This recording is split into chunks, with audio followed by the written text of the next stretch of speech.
Okay, so in this presentation, we're going to discuss the overview. This is chapter 1 in the textbook, if you're following along in the textbook. If not, consider an overview of the course and where we're kind of going with CS485 over the course of the next 6 weeks. So we start with this idea of a network, and generally a network's a pattern of interconnections among a set of different things. And it's one of the central ideas of this course. Remember, the course is on social networks, so a network kind of sits at the heart of that. And it's a more general idea than just social networks that you might be a part of. They appear in a variety of different areas, from information, how it's networked, to economic systems, to our supply chain, to even conflicts. But we're going to be primarily interested in the social networks aspect of things. And social networks is a collection of social ties that occur amongst a group of people. And obviously, these have grown in complexity over human history. They're no longer geographically bound. And, nowadays we're friends with a lot of different people from around the world, whereas that wasn't as common when I was growing up, or even into my early 20s. Our social networks have expanded greatly. So in this network is a collection of objects in which some pairs of these objects are connected by links. And in this example, we see a karate club from a study by Wayne Zachary that took place back in the 1970s. The people here are represented by circles with numbers in them, and the lines joining the pairs of people indicate that they're friends outside the context of the club. We'll see these types of drawings quite a bit with links that are connected, or circles that are connected by lines. And of course, networks can be more complicated than the karate club, and sometimes not as benign. Here's a mapping of part of Al-Qaeda from the early 2000s. Eventually, this type of analysis, along with other gathered information, would lead to locating Osama bin Laden at his compound in Abbottabad, Pakistan. American intelligence officials discovered the whereabouts of him by tracking one of his couriers. And looking at these types of diagrams, you'll see various things stand out. So we'll need to have some sort of language for talking about the structure of these networks. One thing is connectedness, and the structure is one aspect of the network that we can examine, but we also want to look at this idea of connectedness. We can do this from looking at who is linking to who, and from a behavioral perspective means which individual's actions have implicit consequences on the outcome of everyone within the system. So we'll ultimately need some language to talk about behavior and interactions in the network. Individuals within networks can also engage in strategic behavior, and actions shouldn't be evaluated just in isolation. Pictured here, we see loans amongst financial institutions. Here we see a network of political blogs related to the 2004 presidential election. And if you recall your US history, that was Bush versus Kerry. This was Bush running for re-election after he was president from 2000 to 2004. And you can see two very natural but well-separated clusters here, the red and the blue. And for the 2004, I don't think I was president. I think I may have gotten to vote NDP, or at least I supported NDP for that election. So didn't choose either Bush or Kerry. At a population level, you can look at things as well, and some things can only be discerned from the population level. The text here shows the growth of YouTube and Flickr back in the early 2000s, but I thought I'd bring up something slightly more current, and that's the growth of TikTok. It looks like TikTok won't be cool for much longer based on the number of US adults that are using it and logging in. That's a joke. Obviously, scale matters, and some things that are discernible at a population level aren't discernible at an individual level, and vice versa. And so we have to use different analysis techniques when looking at a small group, such as the karate club that we looked at a few slides back, as compared with the entirety of society.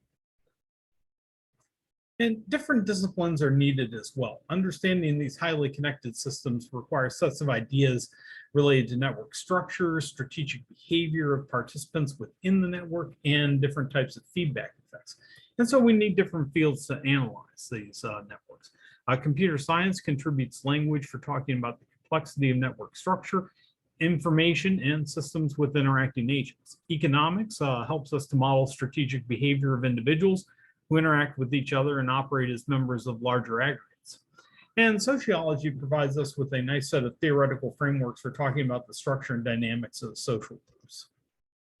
So some of the central themes and topics that we'll use for this, graph theory, and we'll take a look at graph theory in the next module.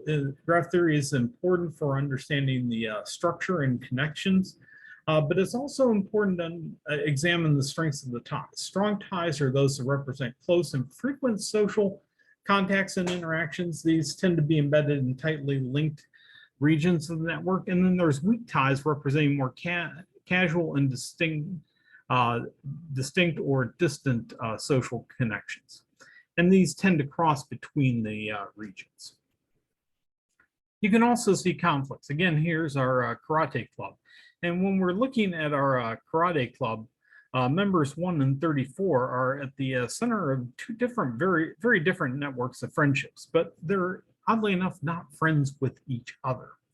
Most people are friends with only one of them. You know, there's some exceptions like number 14 and number 20 seem to be friends with both of them, but really we have two separate clusters here and we can actually see conflicts.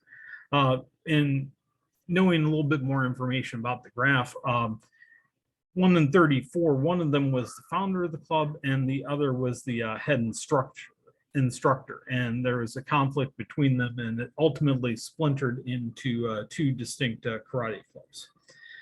We can look at structural balance to reason about fissures that happen within networks and splits.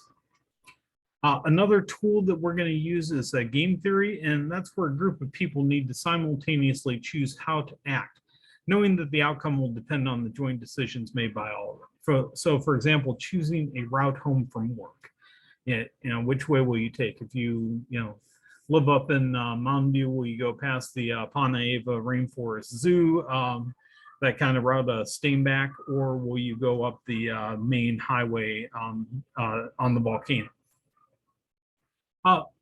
This type of thing, and particularly in choosing routes home from work or choosing commuting routes, can result in some unintended consequences. So the text mentions Brace's paradox, which is adding one or more roads to no road network can actually slow down the overall traffic flow through it.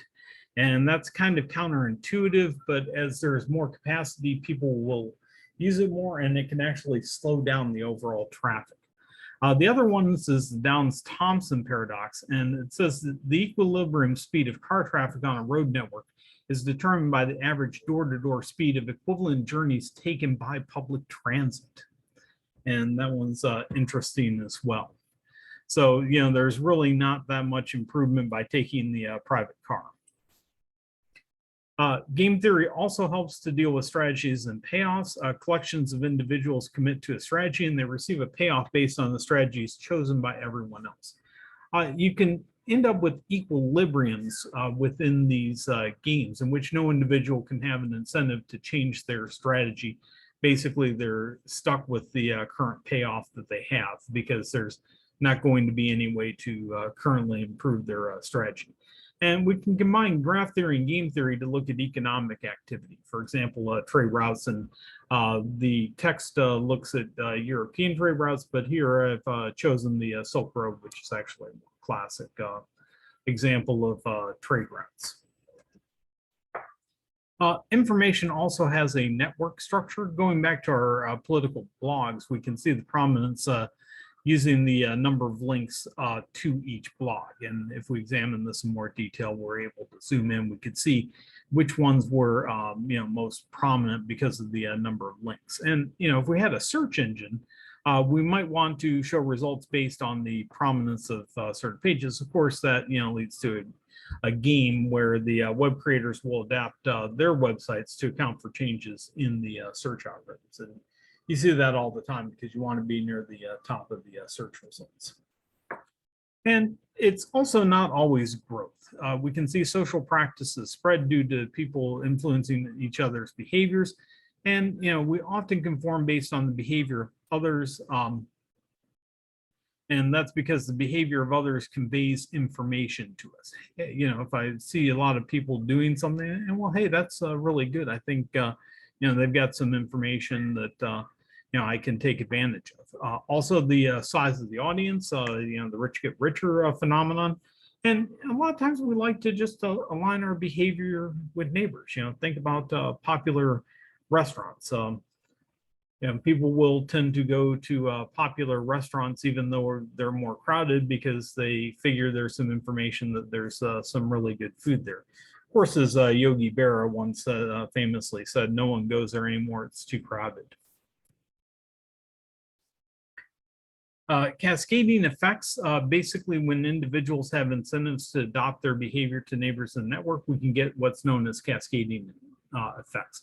New behavior starts with a small set of initial adopters and then spreads rapidly outward through the network. It's also known as the contagion theory. Of course, you can also have closed communities that block certain things or keep certain types of information out. The top one here is the spread of a manga in Japan, and the bottom one is the spread of tuberculosis amongst a social network of people. So, it really is a contagion theory.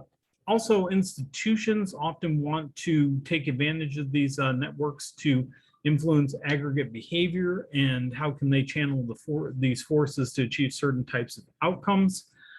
And we can also see aggregate behavior across populations, such as those in presidential prediction markets or the act of voting in and of itself.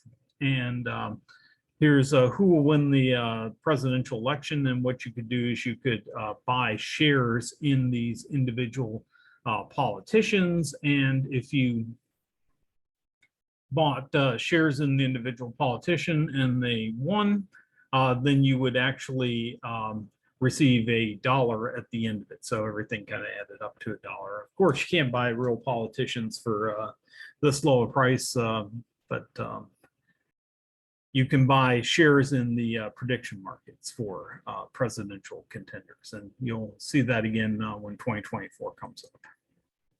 So network perspectives are a powerful way of looking at complex systems in general, and it's a way of thinking about our social dynamics, economic interaction, online information, design technology, and natural processes.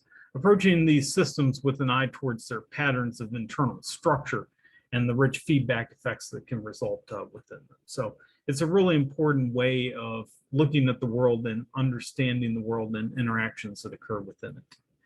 So thanks again for watching, and I'll see you next time.